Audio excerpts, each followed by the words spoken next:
중1 2학기 자료의 정리와 해석 단원에 대해서 이제 해보겠습니다. 이번 시간에는 대표값에 대해서 배울 텐데, 대표값의 대표적인 거 3개는 평균. 평균은 여러분이 이미 많이 쓰고 있어서 알 것 같습니다.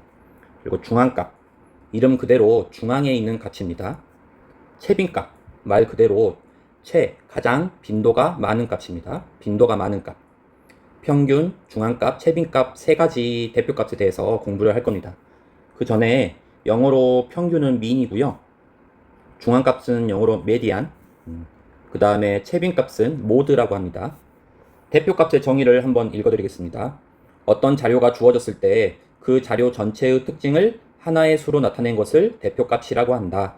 말 그대로 대표가 되는 값, 그냥 대표가 되는 값이라는 얘기입니다. 그냥 대표가 되는 값, 대표값. 그 중에 하나 평균에 대해서 할 텐데요. 별량의 총합을 별량의 개수로 나눈 값을 평균이라고 한다 그랬는데, 여기서 별량이라는 단어를 모르겠죠. 별량은 변하는 양이라고 생각하시면 돼요. 예를 들어서 키, 몸무게, 키, 몸무게, 나이, 이런 사람에 따라 또 경우에 따라 이렇게 숫자로 값이 달라지는 것을 별량이라고 그래요. 이름 따라 가면 됩니다. 변하는 량. 그래서 이 별량들의 합을 다 더한 다음에 개수로 나누면 평균이라고 하죠. 평균은 아까 위에서 영어로 mean이다 그랬습니다. mean. 앞글자 m을 많이 쓰거든요. 그러면 제가 평균은 많이 해봤으니까 한 문제만 가지고 왔습니다. 자, 이 한 문제 봅시다. 다음은 10명 학생의 수학 성적이다. 평균을 구하라 그랬죠. 다 더해요. 75, 75 더하면 150. 75 더하면 150.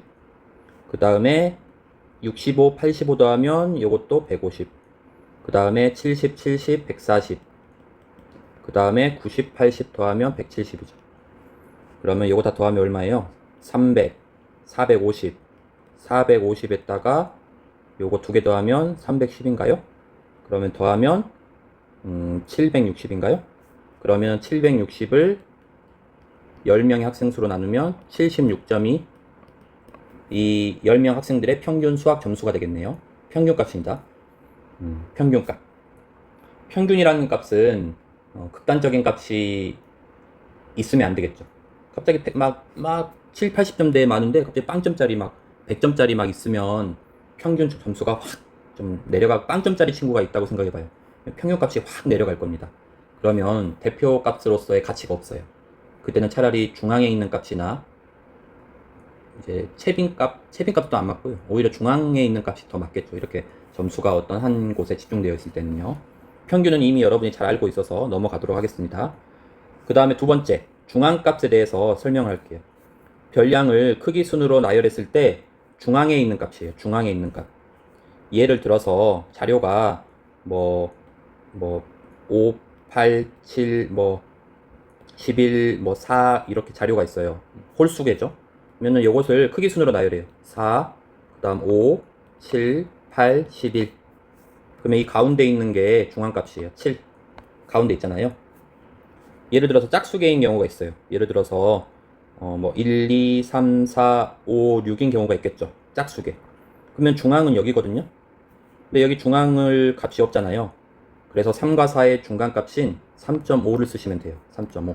이게 중앙값입니다. 하나 더 해보죠. 예를 들어서 4, 12, 25, 45, 45 하지 말고요. 36, 47, 50 이렇게 제가 크기 순으로 나열을 해놨습니다. 그러면 중앙에 있는 값은 여기 앞에 3개, 뒤에 3개인 이 가운데잖아요. 그러면 중앙값은 25와 36을 더해가지고 2로 나누면 됩니다. 그러면 몇이 되냐면 61을 2로 나눈 값이 돼서 30.5가 되나요? 이게 중앙값이다 라고 하시면 됩니다. 그러니까 홀수계일 때는 가운데 값이 확실하게 나오는데요. 짝수계일 때는 그 두 개의 중간값을 구하시면 됩니다. 자, 그러면 여기 봅시다. 다음은 민준이네 반 학생 중에서 14명의 공동지기 기록과 15명의 윗몸 일으키기 기록을 조사하여 나타낸 것이다. 각각의 중앙값을 구하여라 그랬죠. 그러면 공동지기 봅시다. 가장 작은 게 9, 9, 9죠. 9, 9, 9. 그 다음 10, 11, 11, 12, 10 지웠고 11, 11, 12. 그 다음에 13, 그 다음에 14, 14, 15, 16이죠. 14, 14, 14, 14, 이거 잘 실수하면 안 됩니다. 14가 3개 있죠. 14가 3개 있어요. 13도 2개 있네요. 13도 2개 있고, 잘 지어가면서 하셔야 돼요. 그러니까. 14, 14. 그 다음에 15, 16이죠. 다 썼습니다. 이게 14명의 공돈직이다 그랬죠. 14명. 14명의 7. 1, 2, 3, 4, 5, 6, 7. 이렇게씩 끊으면 여기가 7명이고요. 그 다음에 하나, 둘, 셋, 넷, 다섯, 여섯, 일곱. 또 여기가 7명이죠. 7명. 그러면 12와 13 사이인 12.5가 중앙값이 되겠죠. 중앙값. 그 다음에 윗몸 일으키기는 15명이라고 하네요. 자, 가장 작은 수 봐보세요. 16. 그 다음에 20단위. 27. 30단위. 35. 36. 37. 39. 지울게요. 35. 6. 7. 9가 2개 있었네요. 39. 그 다음에 40단위. 40. 41. 42. 47. 40. 41. 42. 47. 48. 그 다음에 51. 54. 55. 다 지웠습니다. 총 15명이다 그랬죠. 15명. 15명이면 7명씩 나누면 1, 2, 3, 4, 5, 6, 7. 얘가 7명이죠. 그 다음에 40 빼고 여기가 7명일 거예요. 여기 앞에가 7명이고 40 빼고 또 뒤에가 7명이에요. 그래야 15명이 되잖아요. 그러면은 40회가 중앙값이 됩니다. 중앙값. 홀수계일 때는 편해요. 근데 짝수계일 때는 이렇게 중간 걸쳐져 있는 두 수의 평균값을 구하셔야 됩니다. 여러분 지금 중앙값, 메디안에 대해서 공부를 하고 있습니다. 자, 한 번 더 해봅시다. 이거는 그 뒷시간에 배울 줄기야 이 그림인데요. 그냥 이해하기 편할 것 같아서 한번 해보려고 합니다. 다음 그림은 1991년부터 2010년까지 우리나라의 조세 부담률을 조사하여 그린 줄기야 잎 그림이다. 우리나라의 조세 부담률의 중앙값을 구하라 그랬죠. 지금 보시면 17바 0은 17%다 얘기죠. 줄기야 이 그림이라고 다음 시간에 배울 내용인데 17.0, 17.3, 17.3, 17.5, 17.8 이런 겁니다. 17.8, 18.0, 18.1 조세 부담률이 91년부터 2010년까지 이렇게 됐었다. 조세라는 거는 세금을 걷는다라는 얘기잖아요. 세금 부담률. 그래서 지금 총 개수가 몇 개냐면 하나, 둘, 셋, 넷, 다섯, 여섯. 하나, 둘, 셋, 넷, 다섯, 여섯, 일곱, 여덟. 하나, 둘, 셋, 넷. 그 다음에 하나. 그러면 이걸 다 더하면 14에다가 18에다가 총 20개의 해가 있죠. 20개의 해가 있으면 절반은 10개씩 나눠 가는 거죠. 그럼 10개씩 나눠 가지면 위에가 6개니까 여기가 끊어지겠죠. 여기를 기준으로 앞에 10개, 뒤에 10개입니다. 1, 2, 3, 4, 5, 6, 7, 8, 9, 10. 네. 그러면 4와 8 사이가 몇이겠어요? 6이죠. 그러면은 18.6%라고 하면 이게 중앙값이 되겠죠. 중앙값. 네. 18.6. 줄기야 그림을 좀 미리 한번 써먹어 봤습니다. EX. 이것도 마찬가지로 도수분포표라고 하거든요. 근데 여러분이 이런 구간이 있는 표는 이미 좀 이해를 할 수 있을 것 같아서 가지고 왔습니다. 다음 표는 2011년 네덜란드에서 개최된 국제 수학 올림피아드에서 각 나라 대표 선수 551명의 성적을 조사하여 만든 도수분포 표이다. 이 대회 선수들의 성적의 중앙값을 구하라 그랬네요. 그러면은 0점과 7점 사이 123, 113명 점수대별로 이렇게 되죠. 수학 올림피아드 대회는 되게 추상적인 문제들이 많아서 점수가 높을 수가 없어요. 대체적으로 보면 20점대에 많이 머물러 있죠. 10점대나. 그러면 551을 한번 2로 나눠볼까요? 2로 나누면 얼마예요? 2, 그 다음에 15 들으니까 7, 그 다음에 5.5인가요? 2, 7, 2, 15, 7, 14, 11, 11이 되니까 5.5. 그러면 275등과 276등 사이를 찾으셔야 되거든요. 봐봅시다. 꼴등. 이 위에서부터 해보죠. 여기까지가 몇 등이에요? 여기까지가. 236명이죠. 그럼 여기까지는 381명이죠. 그러면 275등과 276등은 요 구간에 들어가겠죠. 14 이상 21 미만. 그러면 중앙값은 14와 21의 중앙값을 구하시면 돼요. 그냥 중앙값, 평균값도 되고 중앙값도 되죠.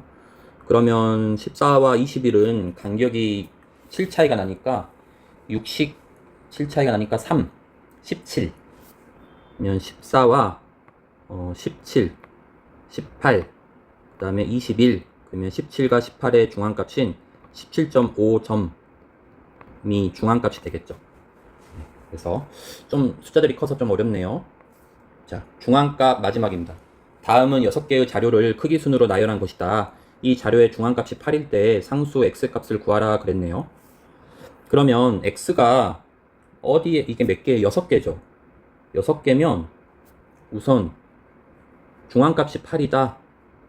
그러면 x가 8이면 어떻게 될까요? x가 8이라면 그러면은 3, 5, 8, 9, 11, 12 그대로죠. 그러면 중앙값은 사실 이렇게 따지면 8.5죠.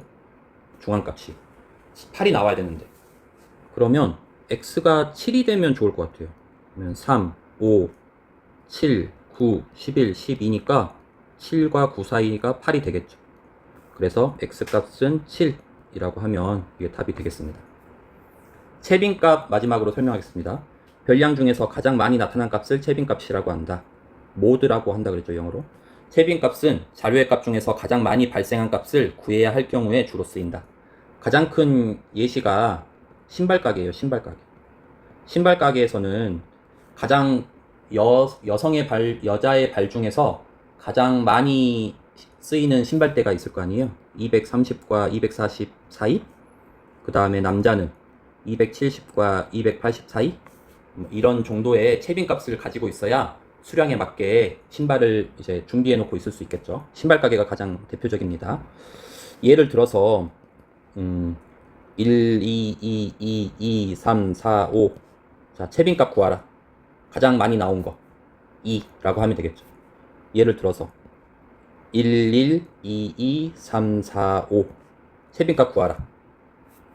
1, 2, 두 개다 하면 돼요. 채빈값. 예를 들어서 1, 2, 3, 4, 5.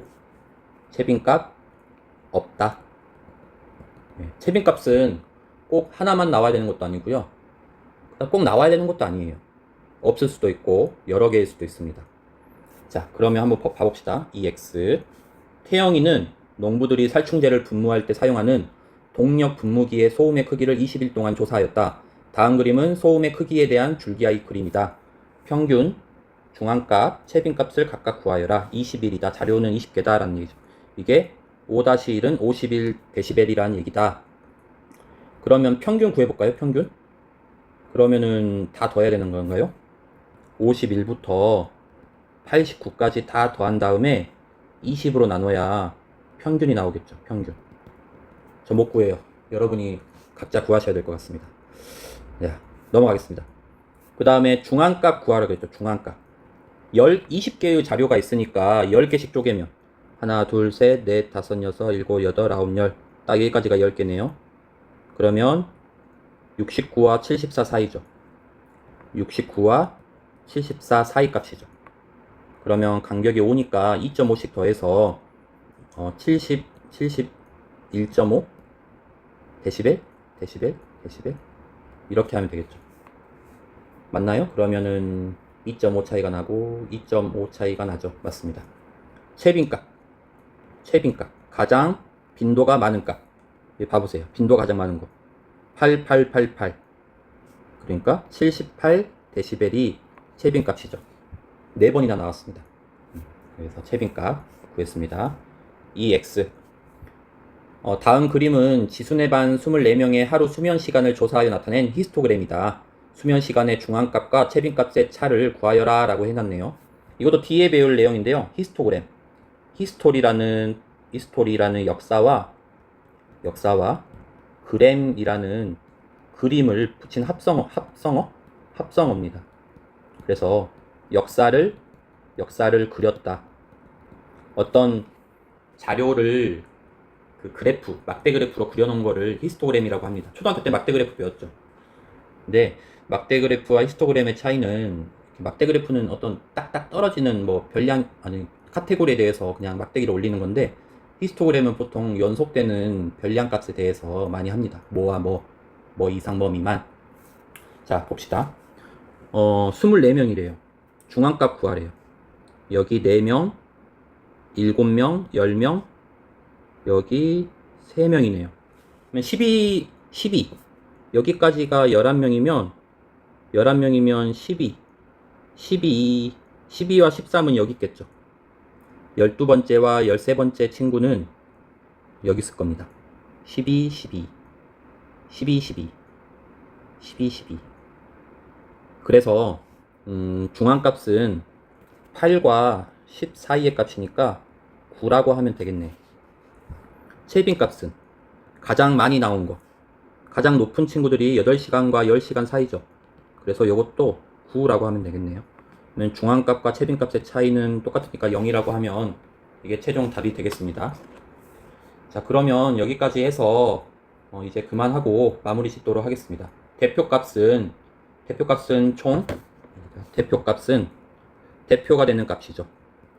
그 중에 첫 번째 뭐 배웠나요? 평균 배웠죠. 다 더해서 나누면 됩니다. 그 다음으로 뭐 배웠어요? 중앙값 배웠죠. 중앙값. 극단적인 자료를 배제시킬 수 있어요. 배제시킬 수 있다. 이거는 평균은 극단적인 값에 영향을 받죠. 영향을 받아요. 근데 중앙값은 극단적인 값에 영향을 받지 않아요. 어차피 나열한 다음에 중간 위치에 있는 거를 찾으니까. 그 다음에 채빈값은 있을 수도 있고 여러 개 있을 수도 있고 없을 수도 있고, 신발 가게에서 필수로 사용하는 값이 채빈값이죠. 대표값 세 가지에 대해서 알아두시고 또 다양한 문제를 풀어보시기 바랍니다. 고생하셨습니다. 영상이 조금이나마 도움이 되셨다면 좋아요와 구독 한번 부탁드립니다.